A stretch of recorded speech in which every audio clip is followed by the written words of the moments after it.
morning.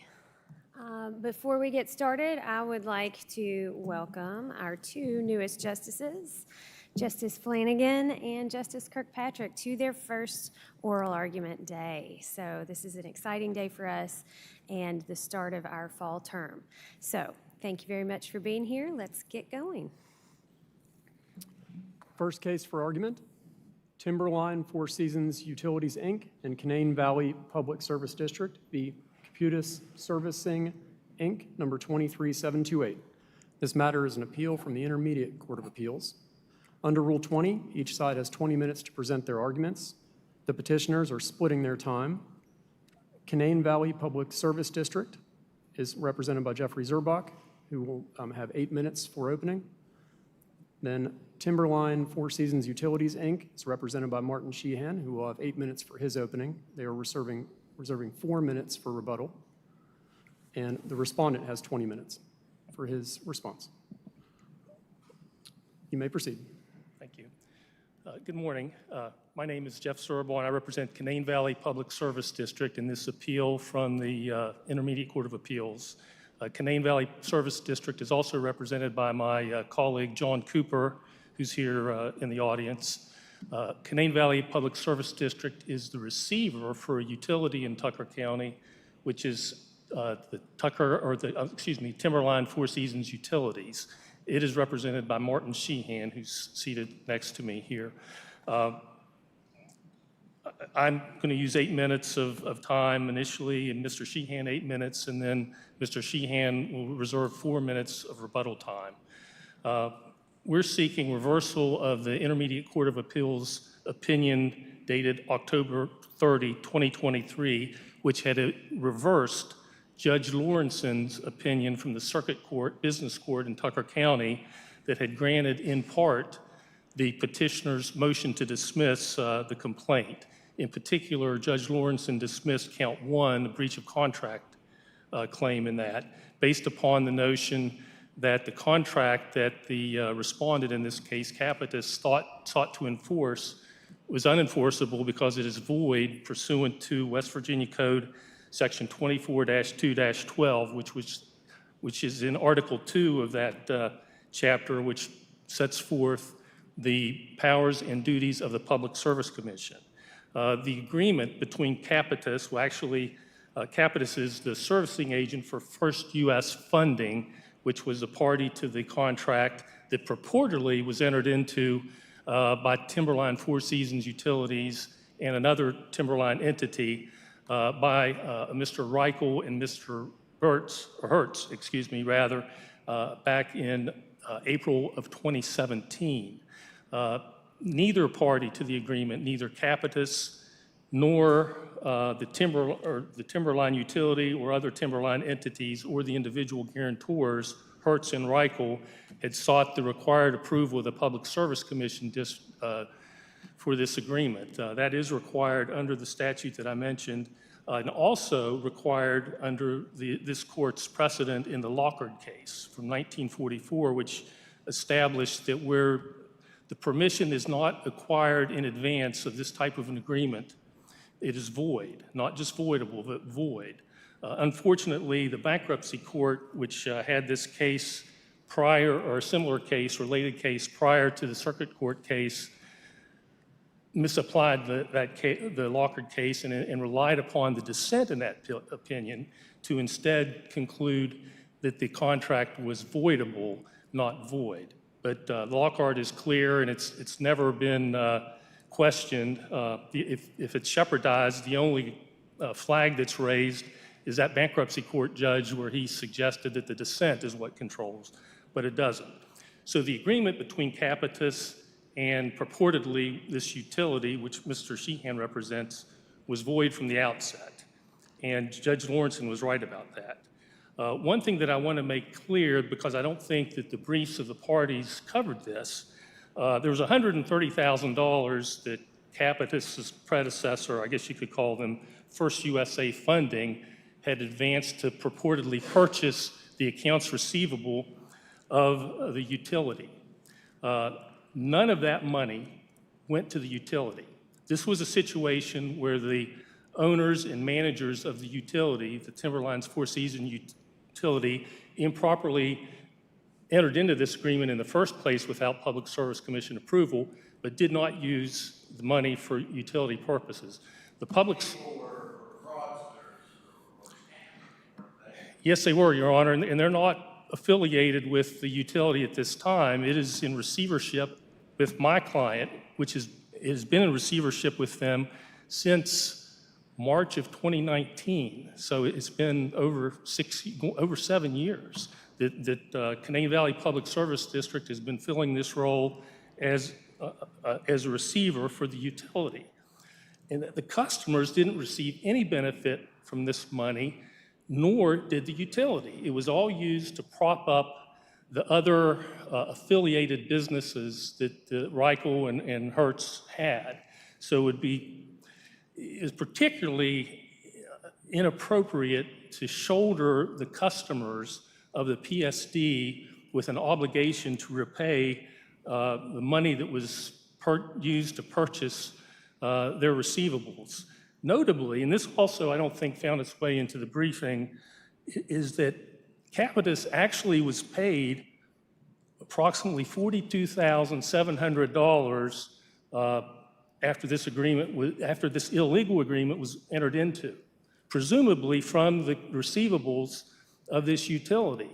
Now, as is reflected in the record from the Public Service Commission proceedings that took place in this case, the bills that the customers pay for their water and sewer service, that's the only income, that's the only revenue that a utility like this has that comes in. So they're depending on that to meet their overhead and pay their other expenses.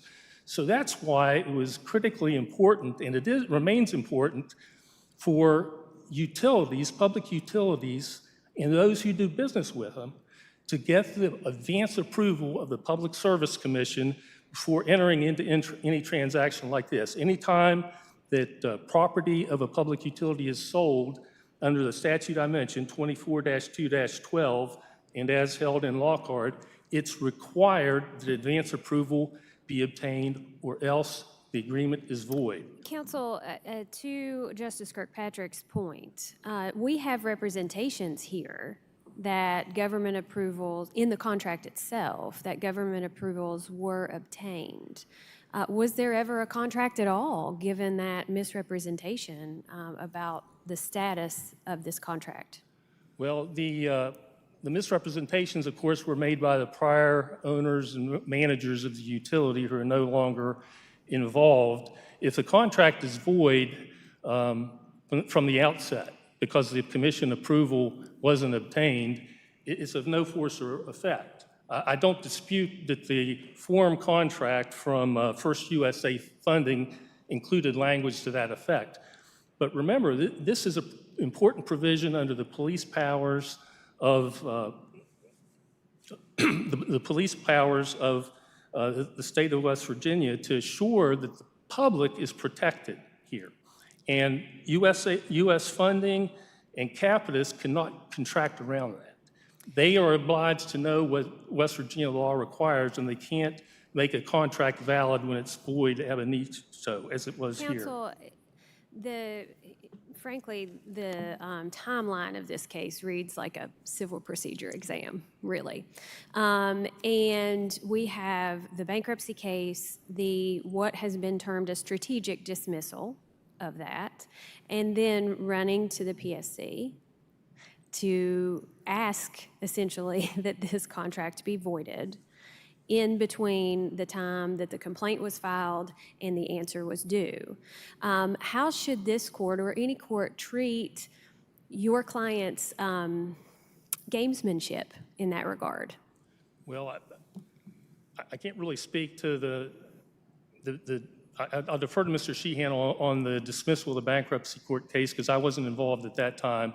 But I can tell you, Your Honor, that the bankruptcy court judge, Judge Bissett, in that matter, didn't think that that was a bad idea for the Public Service Commission to get involved. In fact, he granted relief from the automatic stay for that proceeding to take place. In fact, at one point in December of 2021, at a hearing on a motion to reconsider by the utility, he remarked that it would have been helpful if he had had the Public Service Commission's review to base his decision on. So this is really something that was right up the alley of the Public Service Commission, and they made their ruling, and they determined that this contract was void and against the public interest. And as the Public Service Commission, as Your Honor, I'm sure is aware, filed an amicus brief in this case and asserted that its jurisdiction is primary here, and Mr. Sheehan will address that somewhat as well, Your Honor. And so therefore, one of the arguments against the res judicata effect of the bankruptcy court order goes to element number one of res judicata in West Virginia. That is, it didn't come from a court with jurisdiction, that the jurisdiction rested with the Public Service Commission. And in granting relief to from the automatic stay, the bankruptcy court judge, in a sense, tacitly acknowledged that the Public Service District, or the Public Service Commission, rather, had a role here. So, Your Honor, I don't think it's a matter of gamesmanship, but rather trying to make the best of the bad situation. Remember, Canaan Valley PSD and the utility are not really the same people as the individuals who entered into a purported void agreement with Kapitus. Counsel, I'm just letting you know there's 10 minutes left in your global 20 minutes to the extent that you're splitting. Okay, I thank you for your time. Justice Bond, let me answer your question very much directly. Timberline did not run to the PSC. What happened was the PSC decided to conduct an investigation of its own. I think the title of the PSC proceeding is Investigation of some matters. I had been in communication with the PSC counsel. I'm going to call it. I didn't realize that PSC was double-sided. It's got an administrative side and it's got an adjudicative side, and then the staff represents PSC position before them. So the administrative side was involved in monitoring the bankruptcy case, had discussions with their counsel. Strictly speaking, I said that I didn't think that the automatics, that they needed to file a motion to lift the stay. They could just proceed because the statute that governs that allows police power investigations to proceed. Nonetheless, they decided to be careful, asked the court for it. After they got permission to proceed, the PSC initiated proceedings and ordered us to file an answer. So we did not necessarily run there. We had alerted the PSC. I had alerted them to the filing of the bankruptcy case. There are certain things, the way the bankruptcy relates to those kinds of proceedings. And so that was important. So I think that effort to characterize us as being in cahoots with the PSC really wasn't true. Okay. I want to augment what Mr. Zurbach said and say it this way. I think that the statute that is at issue is really a consumer protection statute. Utilities have the ability to be monopolies, and so the reason we want PSC approval is to prevent monopolistic power from taking advantage of the public, the customers, and those kinds of things. PSC made clear to us that they would not grant a rate increase to pay for this kind of stuff, and particularly after we went through the records of how the disbursements were made in this case. All the money went to the other Timberline entity. So basically, Timberline Utilities functioned more as a guarantor than a borrower. It received no cash benefit. And so did the two individuals. They're judgment proof, they're bankrupt. We are the last person standing. My recollection of of classes I had on the Uniform Commercial Code was it's about where do we allocate loss when someone, when the bad guy gets away with the money. I had a classmate who would always say, but the bad guy's supposed to pay, and the answer is yes, and my professor said, but they never have any money. So we are the place where the people who did this are judgment proof. And so now we're Before you move on, I want to ask a question as to, so we have a situation where we are up here, now your second Yes. appeal. or a second appeal, not necessarily yours. And we have one count of a multi-count complaint dismissed. What is the status of the other counts in the underlying suit? Mr. Ramey and I were just discussing that. What happened was I filed a motion across the board to dismiss all the other counts. He granted the one on count one and basically suspended the rest. So we're going back, regardless of how this comes out, to deal with at least the other counts. We have not filed an answer. This is kind of weird. We were talking about how old this case is, and we're still at a procedural place in the case where there hasn't been an answer. I mean, I find that a little strange, but it is what it is. I can explain the procedure how we got here laboriously, and you're right. It's a civil procedure exam how we got here. In fact, I have remarked that while I didn't think res judicata was that complicated when I heard about it in law school, I would say this is a graduate school class in res judicata itself. Yes, Counsel, on that point, we have a motion to dismiss pursuant to 12b-6. yes. Is res judicata and or however, collateral estoppel, however you're going to bring up this PSC order, is it properly before the lower court at the 12b-6 stage? Yes, you've actually distressed that. And it's a case called, the answer is yes. I was a little surprised to find that true, but I have a note on why that's exactly true. I covered that in the preparation notes. I'm sorry. I'll tell you what the case is.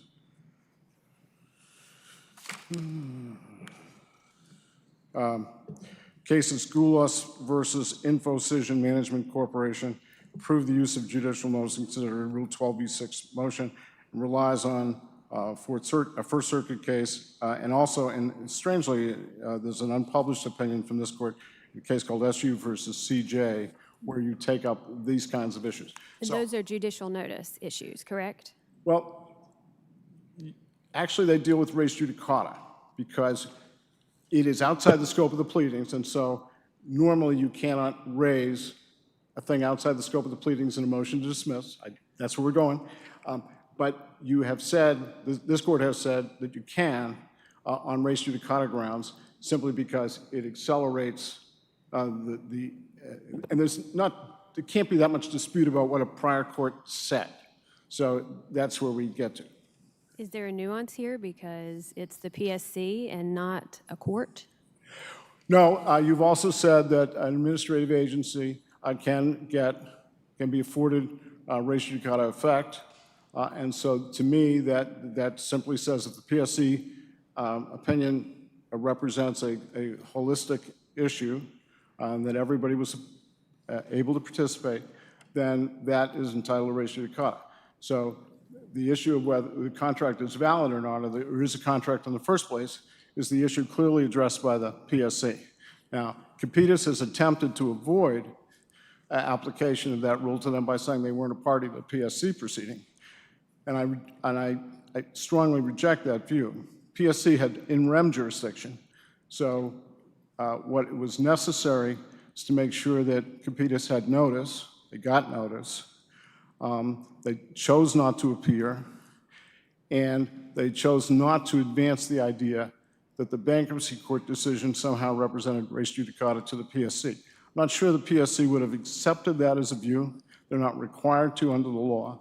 And you're not either, because where res judicata does not result in the administration of the fair administration of justice, then that idea can be disregarded. There's some language to that effect in Blake versus CAMC or CAMC versus Blake.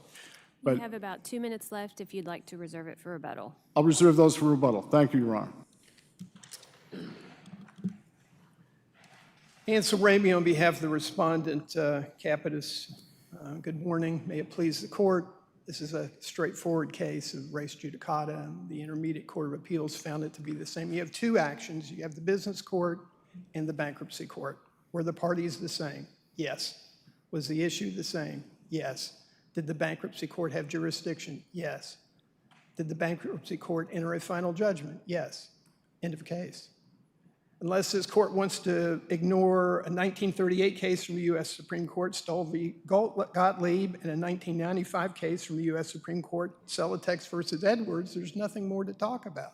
Counsel, why, if this was a final judgment as to this issue, why was the stay lifted for the PSC to conduct an investigation? The bankruptcy court did not want to interfere with the agency's ability to conduct whatever proceedings it conducted within its jurisdiction, but it made clear this is a final decision, and the decision that I'm making relative to the validity of the claim cannot be overturned by the administrative agency.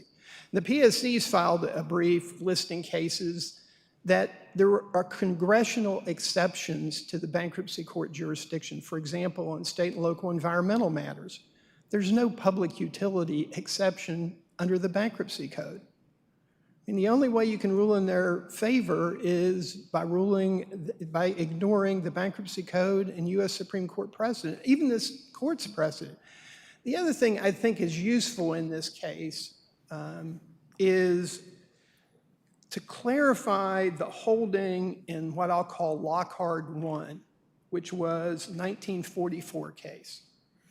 The PSC and the petitioners have interpreted that case to allow the PSC to void any contract entered into by a public utility that it disagrees with. Tyler Mountain Spring Water, we don't like it. Clerical contract, I mean, that's not what the statute says, and that's not what the court held in Lockhart. In syllabus point 2 of Lockhart, this court held, a municipal corporation cannot sell, lease, or otherwise dispose of its municipal water system without having first obtained the consent and approval of the Public Service Commission. Why did the court hold that? Well, what does the statute say? West Virginia Code 24-2-12, subsection C, no public utility may assign, transfer, lease, sell, or otherwise dispose of its franchises, license, permits, plants, equipment, business, or other property without the PSC's approval. That didn't happen here. It happened in Lockhart 1. That's why the court held that the lease was invalid. Now, I call it Lockhart 1. That's the other reason. Why are we even here? And you brought this up about voiding the contract. The bankruptcy court judge held that the agreement was procured by fraud. That doesn't make the agreement void, it makes it voidable at the direction of the victim of the fraud. So Kapitus, if it wanted to choose, could void the contract and seek remedies. That's the other counts of the complaint that'll still be litigated, which are fraud, unjust enrichment, fraudulent transfer, breach of fiduciary duty, all sorts of claims that are still pending. But what happens when the Public Service Commission can rightfully declare, like the sale or lease of a public utility, void? In the Lockhart 2 case, Lockhart v. Salem, 1947, the court held that the lessee of the lease of the contract that the PSC declared void under the statute was entitled to recover everything that the lessee had expended pursuant to that contract. Because when you void a contract, you put the two parties back in the same position they would have been had the contract not been entered into. Here, Kapitus gave money. Kapitus is entitled to that back. Not only that, in syllabus point 2 of Lockhart 2, the court held that interest on money borrowed and expended in good faith in the operation and maintenance of a water plant by the lessee under a lease subsequently held to be void may be recovered from the owner of such plant. So I don't even know why we're here to some extent. Counsel, but are those damages available pursuant to a breach of contract claim once the contract is voided, or are they available pursuant to an unjust enrichment claim, which you still have? Right. That's all we're here. We're here on whether or not my client is entitled to full contract damages. And a bankruptcy court has held, yes, my client is entitled to pursue a breach of contract claim, which is what we're here on. That was filed in the bankruptcy court. The bankruptcy court dismissed it. And here's the other important holding by this court. Yes, an administrative agency's decision can, under certain circumstances, be entitled to res judicata effect. But it has to still satisfy this court's holding, the three-part test, in Blake versus CAMC. Well, what is one of the factors? You have to be a party. We weren't a party to the PSC proceeding. Of course, the business court here never addressed that issue. We raised it. How can the petitioners here assert res judicata relative to a public service commission against us? We weren't a party. Counsel, you'll concede that you had notice Absolutely. of the PSC proceeding and chose not to engage. Absolutely. We had a bankruptcy court decision under federal law, under the bankruptcy code and U.S. Supreme Court precedent, and precedent from this court that was entitled to, full faith and credit in the state court system. So we didn't participate in that. They want to argue, this is the other thing, it's just basically throw a bunch of legal jargon out there. They want to argue the PSC has in rem jurisdiction. In rem. PSC, the only jurisdiction the PSC has, even the PSC doesn't make this argument in the amicus brief. It'll go so far, it's not going to go that far. An in rem proceeding, a court has in rem jurisdiction over a property or a thing, like in a forfeiture case or a state matter, where the defendant isn't a corporation like Kapitus. The defendant is state of West Virginia versus $22,000 in U.S. currency. The defendant is the property. Well, what property was the Public Service Commission exercising jurisdiction over? None. A contract isn't property for purposes of an in rem proceeding. All of these arguments simply have no merit. It's our position you just have to follow the simple, straightforward analysis of the Intermediate Court of Appeals dictated by the Bankruptcy Code and U.S. Supreme Court precedent and apply this court's three-factor test for res judicata. And here's what the U.S. Supreme Court has said, and I'll close on this. A bankruptcy court's final orders are not subject to later collateral attack based on challenges to its subject matter jurisdiction. This is because if a party is, quote, dissatisfied with the bankruptcy court's ultimate decision, it can appeal to the district court for the judicial district in which the bankruptcy judge is serving, and then to the Court of Appeals. To permit collateral attacks on bankruptcy court judgments, the Supreme Court noted in Celotex would, quote, seriously undercut the orderly process of law. That's what we're here about. Counsel, here's, I think, some complicating factors with the way that the ICA's decision came down and the way that you're arguing the case here today. Essentially, your argument is because the bankruptcy court got there first, the PSC was then stripped of its statutory authority to say that this contract was void. And so what that brings up is what happens to a contract when an agency exercises its power, in my thought, DEA. You have a contract to sell some THC analog that is at the time legal. And you go to a court and have some sort of contract action, and the court says, no, this is an enforceable contract, pay on the contract. And then at some point after that, DEA says, no, this is a scheduled substance, it is illegal to sell. Does that court's prior determination that that was an enforceable contract go on into the future without any regard to the administrative agency's statutory powers? Unless Congress, like in the environmental realm, has established an exception under the bankruptcy court, the answer is the bankruptcy court's decision cannot be attacked in a state agency. It cannot be under the bankruptcy code and U.S. Supreme Court precedent. It just simply cannot be. And here's the other thing. This court, there is an extraordinary reason exception to application of the res judicata. There are two factors involved, and one of them is that the bankruptcy, that whatever the court is, in this case a federal court, just got it so fundamentally wrong. But the bankruptcy court didn't get it fundamentally wrong because the bankruptcy court was looking at the holding in Lockhart, not the dicta.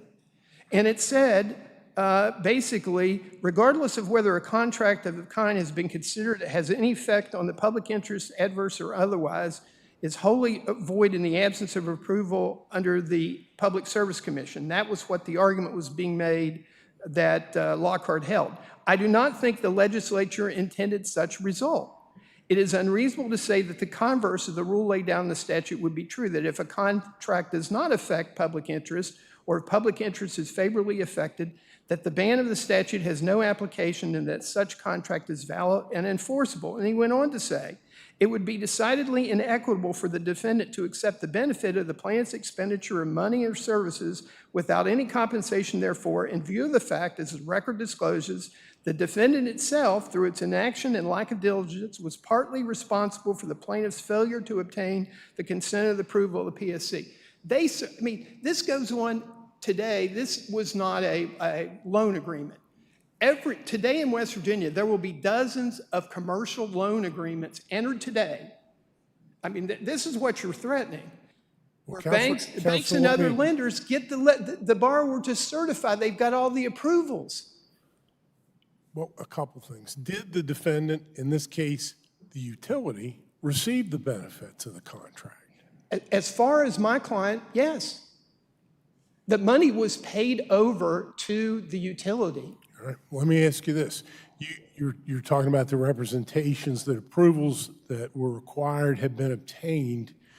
Does not Kapitus or whoever the actual lender was bear some responsibility to do some due diligence and figure out if you're going to lend money to a public utility, there are requirements? Well, the due diligence was requiring in the agreement for the person entering into the contract to certify that it had obtained all the necessary government. No commercial lender, and that was the point I was going to get to, you might ask for a corporate resolution. That's what generally a commercial lender is going to ask for. Give me a corporate resolution approving the entry of this loan agreement in that context. You don't have to send somebody to, the board meeting. You don't have to survey and take a vote. If it's a homeowners association, you don't have to make sure all the homeowners voted for it. As a lender, you have to be able to rely on the representation that all the necessary approvals, both corporate and governmental, have been obtained. Otherwise, you're going to really inhibit commercial lending. So in your view, a lender lending money to a public utility has no duty to know or understand in advance that before that transaction can be consummated, there has to be a PSC approval? Well, the other thing is, I say, under the statute, if you look at the statutory language, and I would urge the court to do it, this type of agreement was not required to have Public Service Commission approval because there was no property interest. Again, the statute says assign, transfer, sell, or lease, or otherwise dispose of its franchises, wouldn't happen, licenses, plant permits, plants, equipments, business, or other property. None of that was being assigned. The only thing was that it was a security interest in accounts receivable. That was it. It doesn't fit with under the language of that statute. And here's the other thing. Even if it arguably did, if you can make a good faith argument to the contrary, under this court's res judicata precedent, you can't overturn or ignore the bankruptcy court. The other thing I worry about is, our federal courts in West Virginia are pretty good about applying abstention doctrines. If there's a case pending in state court, they'll abstain from exercising federal jurisdiction. But part of that on the other side is that state courts give full faith and credit to judgments entered by federal district courts or federal bankruptcy courts. What's the message you're sending here? If you don't like it, run to a state, whether it's Department of Environmental Protection or Public Service Commission or a circuit court, and get a contrary ruling, and maybe the appellate courts in West Virginia won't give full faith and credit to our judgments. But counsel, there's a few nuances that are missing there. First of all, we're not talking about an Article III court. We're talking about a bankruptcy court whose narrow jurisdiction is to decide whether there's a claim. And that's what this court was doing at a snapshot in time. And that goes back to my question of what happens when, after that ruling, it's voided by outside forces? What happens? Is there still a contract to be the subject of a breach of contract claim? Kapitus filed proofs of claim. Timberline came in and said they weren't approved, the contract's invalid, it's void. The bankruptcy court said, no, it's not void. I'm looking at the statute, I'm looking at West Virginia precedent, it's not void under federal law. That can't be relitigated. U.S. Supreme Court precedent says that can't be relitigated. The only exception, and it's in the PSC's amicus brief, are congressional carve-outs, like in environmental matters. If these petitioners or if public utility commissions around the country want a public utility exception under the bankruptcy code, like state and local governments have gotten an environmental exception in the bankruptcy code, the remedy isn't this court, the remedy is Congress. This seems like a very unusual agreement to me to take a security interest in accounts receivable. Is this something that Kapitus does on a regular basis, or is this just a one-off? No, this type of financing agreement is used, it's probably not used as much as a traditional commercial loan agreement, but it's used throughout the state, throughout the country, particularly small businesses. I mean, you hear advertising, you know, we'll buy your accounts receivable, you know, they advance money, payments have to be made back, the payment's secured by security agreement filed with the Secretary of State, that was filed here, securing, you know, your right for repayment and certain property, and included in that property would be your accounts receivable. So it's not an uncommon type of financing agreement. Following up on Justice Trump's question, shouldn't Kapitus have done its due diligence and checked with the PSC to make certain that everything was kosher? Again, lenders rely on borrowers' representations that they have. There's no way you can do that. I mean, that. In this case, the individual folks were just crooks, right? They treated this utility as a private piggy bank. That's the other thing. I'm kind of surprised and disappointed in the PSC. And these folks aren't representing fraudsters, but they inherited the responsibility of the fraudsters. I mean, between those inheriting the liability and my client, the victim of fraudsters, I mean, I also think that, you know, carries a poor message that somebody gets defrauded and you're going to twist the law and ignore a bankruptcy court decision in order to, you know, essentially punish the victim of fraud. But you'll concede that your client can still recover damages? Yes. Potentially pursuant to the other claims, just not the breach of contract claim? Yeah, and this gets into, it was certified under Rule 54B. I think it would also be reviewable under Durham v. Hex, because if we're permitted to pursue the contract claim that the bankruptcy court said we had, we're going to pretty much be made whole on everything, because you're going to get your principal, you're going to get default interest, you're going to get your collection costs. The only other claims that might need to be litigated are the fraud claims, because there could be punitive damages on the fraud claims as well as non-economic damages, and fraudulent transfer, because certain assets were transferred from Timberline to Canaan, and we want, you know, to be able, if necessary, to satisfy. Fortunately, this isn't a huge claim. I think at the time of the business court complaint, I think the damages alleged were like $320,000. So, I mean, this isn't like $32 million or anything like that. It's $320,000 plus whatever interest has accumulated and collection costs. Thank you. Thank you very much. Your Honor, I want to start with the argument that Mr. Remy's made. He talks about you can't collaterally attack a bankruptcy court ruling. I'll agree with that, but the application is not. Yeah, call the Capitol nurse, call 911. Back in the clerk's office, call Capitol nurse, call 911. We are. You